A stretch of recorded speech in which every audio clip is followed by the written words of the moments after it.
Subscribe कीजिए हमारे channel को और बेल आइकन को दबाइए ताकि कुरान हदीस की बात आप तक फौरी पहुंच सके।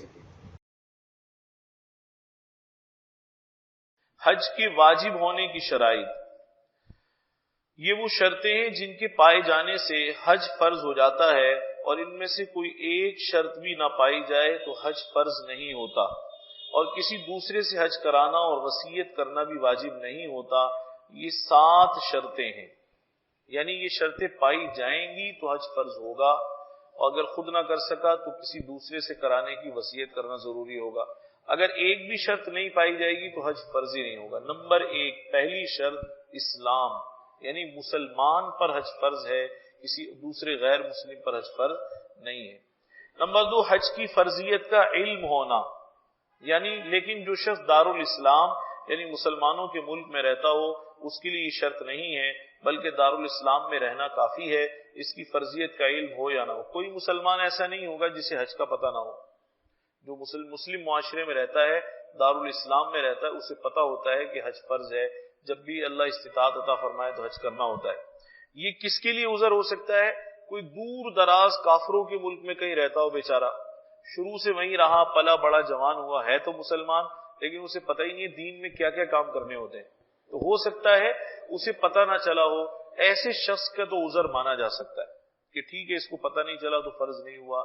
लेकिन जो दारुल इस्लाम में मुसलमानों में रहता हो उसके लिए कोई उज़र नहीं है कि उसे पता नहीं चला। हाँ, जो मुसलमान दारुल हरब यानी कुफार के मुल्क में रहता है उसके लिए इल्म होना जरूरी है। नंबर 3, आकिल होना, इसलिए पागल पर हज फर्ज नहीं। नंबर 4, बालिग होना, इसलिए नाबालिग पर हज फर्ज नहीं। नंबर 5, आजाद होना, इसलिए गुलाम और बांदी पर हज फर्ज नहीं। नंबर 6, इस्तिताअत और कुदरत रखना, यानी इतना माल हो कि जा सके, इतनी इस्तिताअत उसे हो, वहां जाने पर कुदरत रखता हो।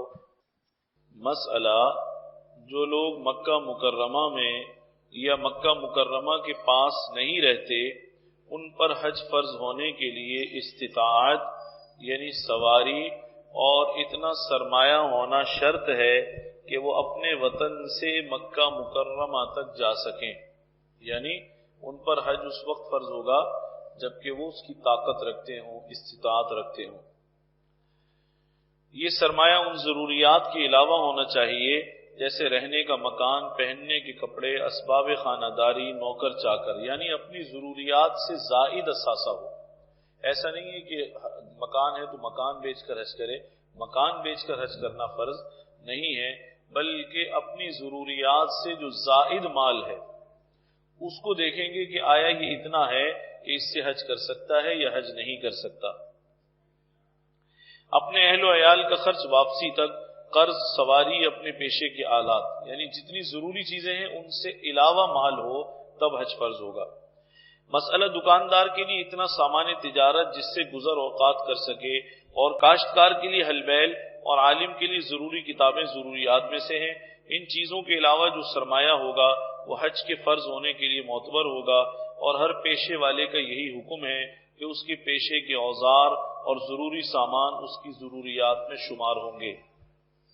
अगर कोई शख्स हज करने के लिए किसी को माल हिबा करता है तो उसका कबूल करना वाजिब नहीं। मसलन कोई किसी को कहता है यार मैं आपको पैसे देना चाहता हूं, आप इन पैसों से क्या कर लें, हज कर लें, तो जरूरी नहीं है कि माल कबूल करे। अगर कबूल कर लेगा तो हज फर्ज हो जाएगा, अगर कबूल नहीं करेगा तो हज फर्ज नहीं होगा। उसका कबूल करना वाजिब नहीं, खा हिबा करने वाला अजनबी शख्स हो या अपना रिश्तेदार, माँ बाप, बेटा वगैरह। लेकिन अगर इतना माल किसी ने हिबा किया और उसको कबूल कर लिया तो हज फर्ज हो जाएगा। मसलन 3 लाख रुपए का हज होता है, मसलन इसके पास तो पैसे नहीं है, लेकिन किसी ने इसको 3 लाख रुपए हदिया कर दिया कि मैं चाहता हूं आप हज करके आ जाएं, और इसने वो 3 लाख ले लिए तो अब इस पर भी क्या हो जाएगा, हज फर्ज हो जाएगा। और अगर इसने नहीं लिए तो फिर हज फर्ज नहीं होगा। मसला, किसी के पास ऐसा मकान है कि जरूरत से जायद है या जरूरत से जायद सामान है, या किसी आलिम के पास जरूरत से जायद किताबें हैं या जमीन और बाग वगैरह है कि उसकी आमदनी का मोहताज नहीं है, और उनकी इतनी मालियत है कि उनको बेचकर हज कर सकता है, तो उनको हज के लिए बेचना वाजिब है। जायद जरूरत चीजें हैं तो उन्हें बेच देना चाहिए, हज कर लेना चाहिए। مسئلہ کسی کے پاس اتنا بڑا مکان ہے کہ اس کا تھوڑا حصہ رہنے کے لیے کافی ہے، باقی کو بیچ کر حج کر سکتا ہے، تو اس کو بیچنا واجب نہیں، لیکن اگر ایسا کرے تو افضل ہے۔ یعنی گھر بیچنا ضروری نہیں ہے حج میں، کہ ایک مثال کے طور پر 300 گز کا مکان ہے کسی کے پاس، اب وہ سوچے کہ میں اس میں سے 100 گز بیچ دوں یا 50 گز بیچ دوں تو حج ہو جائے گا، ایسا شریعت حکم نہیں دیتی، لیکن اگر کوئی ایسا حج کے لیے کر لے تو بہرحال افضل کام ہے، اس کو اجر ملے گا۔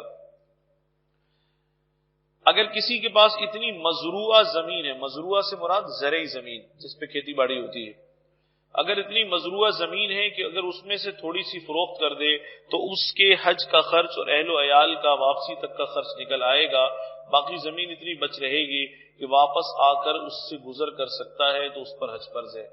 ظاہر ہے اس زمین کو بیچنے میں اور گھر کو بیچنے میں آپ سمجھ گئے ہوں گے فرق ہے۔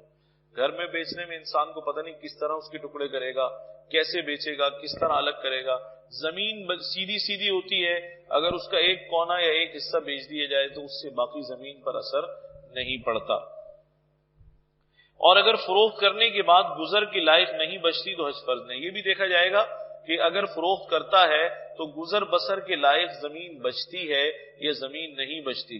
اگر گزر بسر کے لائق بچتی ہے پھر تو ٹھیک ہے، اور اگر گزر بسر کے لائق نہیں بچتی تو پھر بیچنا ضروری نہیں۔ مسئلہ ایک شخص کے پاس حج کے لائق مال موجود ہے لیکن اس کو مکان کی ضرورت ہے، تو اگر حج کے جانے کے یا حج کے لیے خرچ جمع کرانے کا وقت یہی ہے تو اس کو حج کرنا فرض ہے، یعنی پیسے جمع کرانے کے وقت بھی یہی ہے اور اس کے ساتھ ساتھ یہی دن حج کے بھی ہیں تو پہلے حج کرے، اور اگر یہ دن نہیں ہے تو پہلے حج کرنے کی ضرورت نہیں ہے۔ مکان میں صرف کرنا جائز نہیں، البتہ اگر وہ وقت ابھی نہیں آیا تو مکان میں صرف کرنا جائز ہے۔ مسئلہ حرام مال سے حج کرنا حرام ہے، اگر اس سے کیا تو فرض ساقط ہو جائے گا مگر حج مقبول نہ ہوگا۔ یعنی کسی کے پاس سود کا پیسہ ہے یا چوری کا پیسہ ہے یا اسی طریقے سے کوئی غصب کا پیسہ ہے، کسی سے چھین لیا ہے، اس سے حج کرتا ہے کوئی ثواب نہیں ملے گا، بس ایک طرح سے اس کے اوپر سے حج کا بوجھ اتر جائے گا۔ یوں کہہ سکتے ہیں کہ گویا کہ اس پر فرض تو اب نہیں رہا، لیکن جس انسان حج کے لیے اتنی محنت کرتا ہے کہ میرا حج مقبول ہو جائے تو حج مقبول نہیں ہوگا۔